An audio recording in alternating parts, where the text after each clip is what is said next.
The one word today, I'm Sophie, pilot into the universe of Chinese. Let's continue exploring this horizontal line on the top frame and then connect it to something dangling underneath it. And what is it today? Okay, if you learn Chinese a little bit, simplified Chinese, or traditional Chinese, both look the same. This concept probably came up because it's one of the four major directions. West, Xi, and here.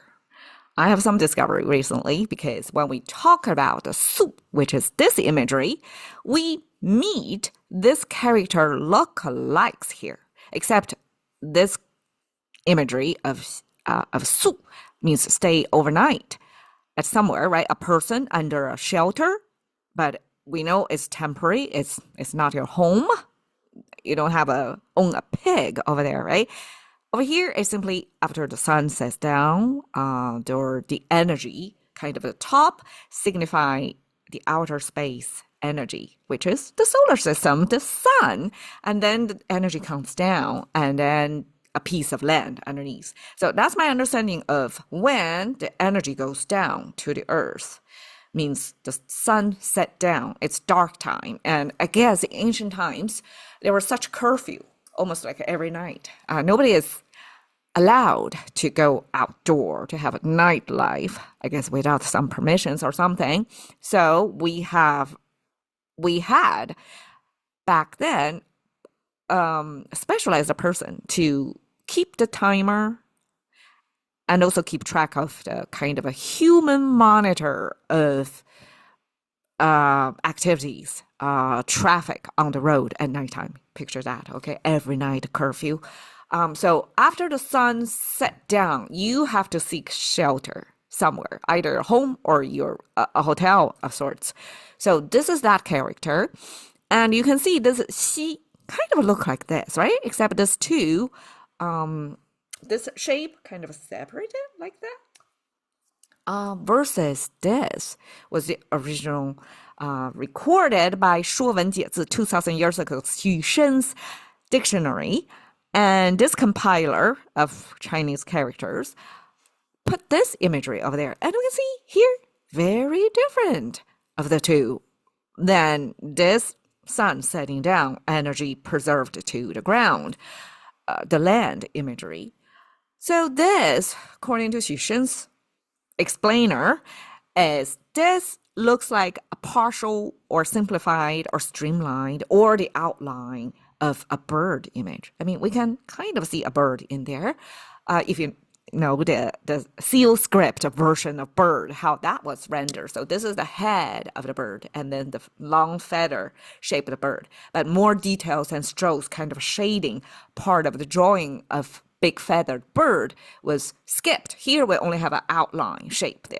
And then here is the bird nest. I mean, it does look like a nest, right? Simply with this zigzag little bit to give you this the net that birds build, like it's bird architecture to secure something, right? So it's lots of interlocking over there.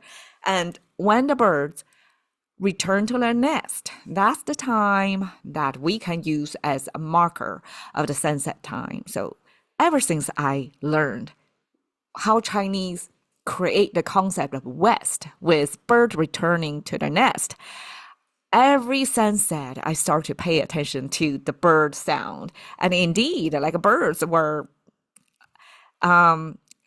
like light sensitive. If it's before dawn, they start chirping, right? It's bird alarm. And then when the sun sets down, you can hear loud birds chirping again. And so I guess ancient observers also noticed this correlation of time, the sun setting down and the bird return to nest. So we use that because we use sunrise as the sun barely above the tree to mark the east. And when we have the sundown moment, we use the birds returning to the nest. So anyhow, I have my suspicion of this concept of xi originally came from this imagery instead of the bird's nest thing. It's simply the energy from heaven, from outer space, coming down, preserved to the land, which I guess thermodynamically it's true as well. Okay, we have 西晒. You can see 晒. This concept, we have the sun symbol, explicit. And then we have the west concept in there. So west sun, simply described, it's not morning sun, but it's more the afternoon sun.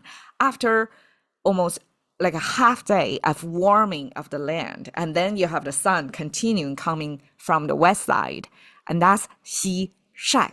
It means it gives you the sense of direct sunlight when the sun is already on the west side and you're exposed. There were no tree. It's the hottest time of the day, and we call that 西晒. Interesting, right? We don't have that in English. Do we have English? To describe the moment when the sun simply moves toward the west side, like after mid-noon, and that's the hottest time of the day. We call it 西晒. Okay, 西瓜, west melon. So we're talking about, I guess, the melon that was imported from as many of these things in ancient Silk Road or other trade routes that's routing through the land instead of over the ocean. That 西瓜 means this type of melon came from the west, which probably from the Arabic world, the steppe culture. They are the connecting of the Eurasia, the Asia and Europe. So they are the traders in between. And 西瓜 simply one of those fruits imported from the west. We have 西瓜. Okay, 西医 here, this medicine. We're talking about West medicine as an opposing term or the alternative as traditional Chinese medicine. Traditional Chinese medicine, we call it the 中医, 中, the middle. 中 is a Chinese self-referral. We are the middle of the world, right? Self-centered. Okay, and then we would contrast that Chinese old way of practicing medicine with like pulse reading and Chinese herb cure, all that as a contrast to the Western way of medicine, which was built based on labs, research, trials, and all that, right? So we contrast the Chinese medicine 中医 with 西医. So that came from the West. So here we go, 西瓜. Thank you for your time. See you another day.